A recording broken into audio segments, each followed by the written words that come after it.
MK jewellery বৰ্তমান সমগ্ৰ অসমৰ এটি চিনাকি নাম MK জুৱেলাৰী 24 বছৰে নিষ্ঠা সততাৰে ৰাইজৰ সেৱাত গুণগত উন্নত মানদণ্ডৰ হলমাৰ্কযুক্ত সোণ ৰূপ হীৰা আদি গহনা গাঁথৰিৰ বৰ্তমান এটি অত্যাধুনিক সম্ভ্ৰান্ত চালে চকুৰোৱা শ্ব'ৰুমলৈ পৰিণত হৈছে ৰাইজৰ আপোন জুৱেলাৰী MK জুৱেলাৰী। বিয়া বাৰু জন্মদিন বা অন্য কোনো বিশেষ মুহূৰ্তত আপোনজনক যদি সোণ ৰূপ হীৰা বা অন্য যিকোনো গহনা উপহাৰ দিব বিচাৰে তেন্তে MK জুৱেলাৰীক সদায় পাব আপোনালোকৰ কাষত। প্ৰিয় গ্ৰাহকসকলৰ যদি সোণ ৰূপ বা তাম আদি গহনা গাঁথৰিৰ কোনো সমস্যা থাকে তেন্তে আমি আমাৰ নিজা কাৰখানাত ততাতৈয়াকৈ গ্ৰাহকৰ সুবিধাৰ প্ৰতি লক্ষ্য ৰাখি তৎক্ষণাত সমাধা কৰোঁ।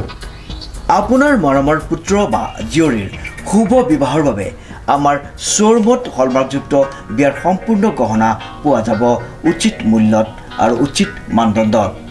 পুৰণি সোণৰ গহনা সলনি কৰি অত্যাধুনিক ন ডিজাইনৰ গহনা আমাৰ MK জুৱেলাৰীৰ পৰা ক্ৰয় কৰিব পাৰিব। প্ৰিয় গ্ৰাহকসকলক সম্পূৰ্ণ বিশ্বাসযোগ্যতাৰে আমাৰ শ্ব'ৰুমৰ পৰা কোনো অসুবিধা নোপোৱাকৈ সেৱা আগবঢ়োৱাই আমাৰ একমাত্ৰ লক্ষ্য। গতিকে আজিয়েই সপৰিয়ালে আহক আমাৰ শ্ব'ৰুম MK জুৱেলাৰীলৈ আৰু লৈ যাওক আপোনালোকৰ সপোনৰ গহনা গাঁথৰিসমূহ। আমাৰ ঠিকনা MK জুৱেলাৰী ৰূপহীয়ালি ষ্টুডেণ্ট গেলেৰীৰ কাষত। নমস্কাৰ, এই মুহূৰ্তত এক গুৰুত্বপূৰ্ণ বাতৰিলৈ ষ্টুডিঅ'ৰ মজিয়াত মই উৎপল দাস। নাহৰকটীয়াত দেখা গ'ল দুপৰ নিশালৈকে ৰাইজৰ মৰম আশীষ বিচাৰি গাঁৱে গাঁৱে Lurinjyoti Gogoi. News direct report. নাহৰকটীয়াত দেখা গ'ল দুপৰ নিশালৈকে ৰাইজৰ মৰম আৰু আশীষ বিচাৰি গাঁৱে গাঁৱে লুৰিণজ্যোতি গগৈ। উল্লেখযোগ্য যে সমাগত 2024 লোকসভা নিৰ্বাচনৰ প্ৰতি লক্ষ্য ৰাখি শাসকীয় দলৰ সমান্তৰালকৈ ক্ৰমাৎ বৃদ্ধি পাইছে বিৰোধী ঐক্যমঞ্চৰ নিৰ্বাচনী ৰণদংকা।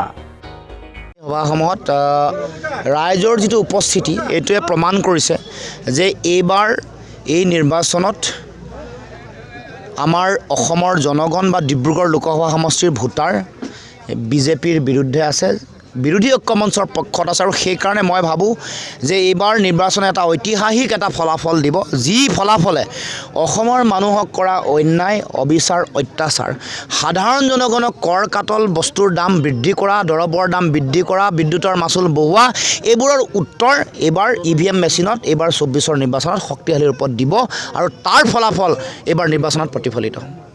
যোৱাকালি দেখা গৈছে যে এয়া তৰংগ গগৈ বিধায়কে আপোনাৰ দুবাৰকৈ ডুবিছে না বুলি ক'লে, আপুনি কি ক'ব? চাওক, মই বেলেগৰ কথা একো নকওঁ। যিসকল মানুহে এইবোৰ কথা কৈছে তেওঁলোকৰ গুৰু যেতিয়া লগৰ পৰা আঁতৰি যাব, এনেকুৱা গাঁও এখনৰ ৱাৰ্ড মেম্বাৰ খেলিও তেওঁলোকে জিকিব নোৱাৰে। নাহৰকটীয়া সমষ্টিৰ গাঁৱে ভূঞে গৈ প্ৰচাৰ চলোৱা দেখা গ'ল লুৰিণজ্যোতি গগৈয়ে। Bureau report, news now.